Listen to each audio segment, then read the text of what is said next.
मैं राजस्थान का भरतपुर शहर बोल रहा हूं। मैं मुझ में समाहित कई ऐतिहासिक चीजों के लिए पूरी दुनिया में प्रसिद्ध हूं। मुझे राजस्थान का पूर्वी प्रवेश द्वार और पक्षियों का स्वर्ग, राजस्थान का पूर्वी सिंह द्वार आदि उपनामों से जाना जाता है। भरतपुर आज आपको मेरे पूरे शहर के मंदिरों, ऐतिहासिक स्थलों, किलों और मुझ में समाहित केवला देव वन्य अभयारण्य के बारे में बताने वाला हूं। मेरे यहाँ की ब्रज होली इतनी धूमधाम से मनाई जाती कि मेरे चर्चे देश विदेश तक हैं। मेरे यहाँ की ब्रज होली का बम नृत्य आप देखेंगे तो देखते ही रह जाएंगे।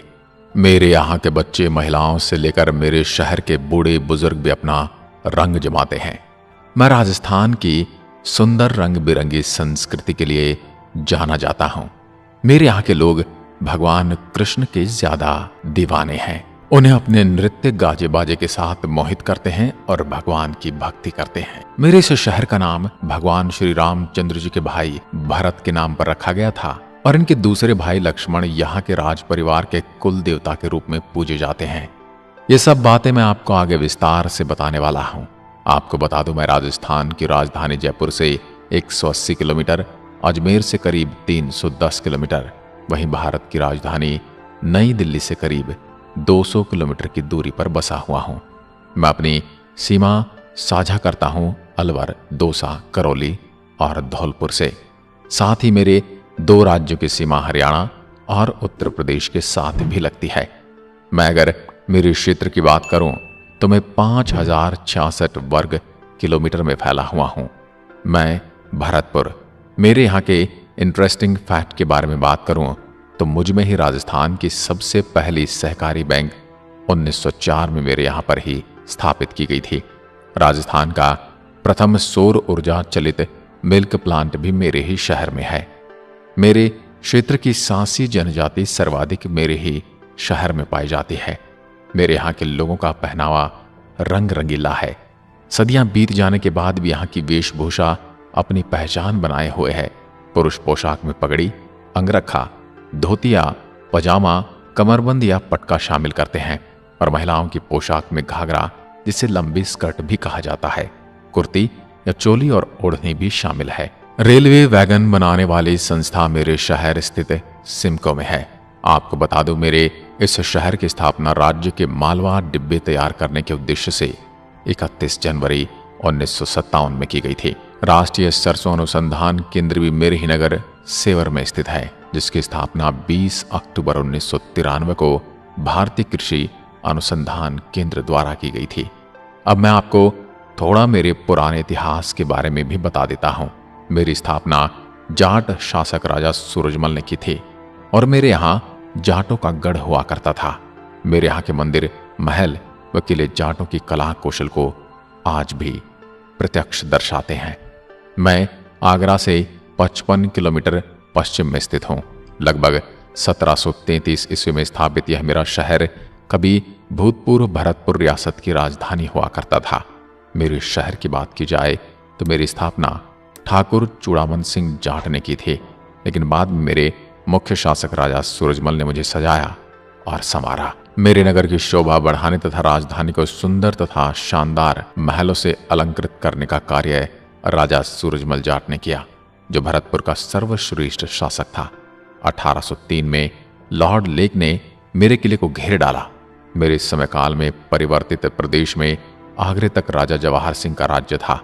किले की स्थूल मिट्टी की दीवारों को तोप के गोलों से टूटता न देख लॉर्ड लेक ने इसकी नींव में बारूद भरकर इसे उड़ा दिया। इस युद्ध के पश्चात मेरी रियासत अंग्रेजों के अधिकार क्षेत्र में आ गई। देश की आजादी के बाद 1949 में मुझे राजस्थान राज्य का अंग बना दिया गया। अब मैं आपको मेरे पर्यटक स्थलों की सैर करवाता हूं। मैं भरतपुर, अगर बात करूं मेरे यहाँ के प्रसिद्ध टूरिस्ट प्लेसेस की, तो सबसे पहले आता है Keoladeo national park. Keoladeo national park को मेरे नाम भरतपुर बर्ड सेंचुरी के नाम से भी जाना जाता है। यह पार्क मेरे भरतपुर शहर में घूमने की दृष्टि से सभी अच्छे पर्यटकों में से एक है। मैं हजारों पक्षियों की शरण स्थली भी हूँ। केवलादेव राष्ट्रीय उद्यान, जिसे पहले भरतपुर राष्ट्रीय उद्यान के नाम से जाना जाता रहा है। अगर आप पक्षी प्रेमी हैं तो मेरा केवलादेव राष्ट्रीय उद्यान आपके लिए ही है। मेरा ये नेशनल पार्क पक्षियों की 230 से अधिक प्रजातियों का घर है। अगर आप मेरे शहर की यात्रा करने की सोच रहे हैं तो मैं भरतपुर आपको आमंत्रित करता हूं। तो मैं आपको बता दूं कि सर्वप्रथम आपको मेरे यहां स्थित केवलादेव नेशनल पार्क में अवश्य घूमना चाहिए। मुझ में स्थित बर्ड सेंचुरी को देखने के लिए लोग विदेशों से आते हैं। सर्दियों में यहां ज्यादा रौनक रहती है, लेकिन इस वक्त यहां कई रंग बिरंगे पक्षी प्रवासियों का आगमन होता है। यहां करीब 300 से अधिक प्रजातियों के पक्षी हैं, जिसमें आपको छोटे बतख से लेकर जंगली बतख, बैंगस, सोवेलर्स, पिनटेल बतख, सामान्य बतख और लाल कलगी वाली बतख तक देखने को मिलेगी। मेरे इस विहार का नाम मेरे आराध्य प्रभु केवलादेव शिव मंदिर के नाम पर रखा गया था। यह मंदिर मेरे केवलादेव पक्षी विहार में ही स्थित है। अब यहां से आगे चले तो मैं आपको ले चलता हूं मेरे यहां स्थित लोहागढ़ किले में। मेरा यह किला राजस्थान का एक प्रमुख किला है, जो बिल्कुल अपने नाम पर खरा उतरता है। मेरा यह किला कई आक्रमणकारियों के हमलों से जूझता रहा। मेरे इस किले का निर्माण मेरे यहाँ के जाट शासकों ने करवाया था। मेरे शासक महाराजा सूरजमल ने अपने धन का इस्तेमाल हमेशा से अच्छे उद्देश्य के लिए किया, जिसका जीता जागता उदाहरण मेरा लोहागढ़ किला है। मेरा यह किला वास्तुकला का एक सर्वोत्तम उदाहरण भी है। मेरे इस किले के दोनों तरफ मजबूत दरवाजे, जिनमें नुकीली लोहे की सलाखें लगाई गई हैं। मेरे उस समय काल में तोपों तथा बारूद का प्रचलन अत्यधिक था, जिससे किलों की मजबूत से मजबूत दीवारों को आसानी से ढाया जा सकता था। इसलिए पहले किले की चौड़ी चौड़ी मजबूत पत्थर की ऊंची ऊंची प्राचीरें बनाई गई। मेरे इस लोहागढ़ के किले में कोठी खास, महल खास, रानी किशोरी और रानी लक्ष्मी की महल का शिल्प दर्शनीय है। इसके अलावा गंगा मंदिर, राजेश्वरी मंदिर, बिहारी जी का मंदिर, इनके भी दर्शन करके जरूर आना। मेरा किला लोहागढ़ का अर्थ है लोहे का किला। मेरे इस किले का निर्माण मूल रूप से मेरे महाराजा सूरजमल ने 19 फरवरी 1733 में करवाया था। मेरा यह किला भारत का एकमात्र अजय दुर्ग है। लेकिन एक बात तो मैं भी मानता हूं कि मेरे इस किले की ताकत और भव्यता अद्भुत है। मेरे इस भव्य किले के अंदर महत्वपूर्ण स्थान हैं, जिन्हें आप अवश्य देख कर आना। मेरे महाराजा सूरजमल ने मुगलों और अंग्रेजों पर अपनी जीत की याद में किले के अंदर जवाहर बुर्ज और फतेह बुर्ज बनवाए थे। यहाँ अष्टधातु से निर्मित एक द्वार भी है, जिसमें हाथियों के विशाल चित्र बने हुए हैं। वर्तमान में मेरे इस किले का अधिकांश हिस्सा सरकारी कार्यालयों और एक म्यूजियम ने ले लिया है। मेरा किला अपनी सुंदरता से मेरे दर्शकों को काफी आकर्षित करता है। अब आपको लिए चलता हूं गंगा महारानी मंदिर। यह मंदिर मेरे शहर का सबसे सुंदर मंदिर है। वास्तुकला का अद्भुत नमूना, राजपूत, मुगल और दक्षिण भारतीय शैली का सुंदर मिश्रण गंगा महारानी मंदिर का निर्माण मेरे पूर्व शासक महाराजा बलवंत सिंह ने करवाया था। मंदिर की दीवारें और खंभों पर की गई बारीक और सुंदर नक्काशी दर्शनीय है, जिसे आप अवश्य देखना। मेरे इस मंदिर को पूरा होने में 91 वर्ष का समय लगा था। यहाँ पूरे देश तथा विदेशों से हजारों श्रद्धालु दर्शन करने आते हैं। केवल श्रद्धा की दृष्टि से ही नहीं, बल्कि अपने अद्भुत वास्तुशिल्प के कारण भी है मंदिर लोगों को आकर्षित करता है। देवी गंगा की मूर्ति के अलावा मेरे इस मंदिर में मगरमच्छ की एक विशाल मूर्ति है, जिन्हें देवी गंगा का वाहन भी माना जाता है। हर साल भक्त हरिद्वार से गंगा जल लाकर देवी के चरणों के पास रखे विशाल रजत पात्र में डालते हैं।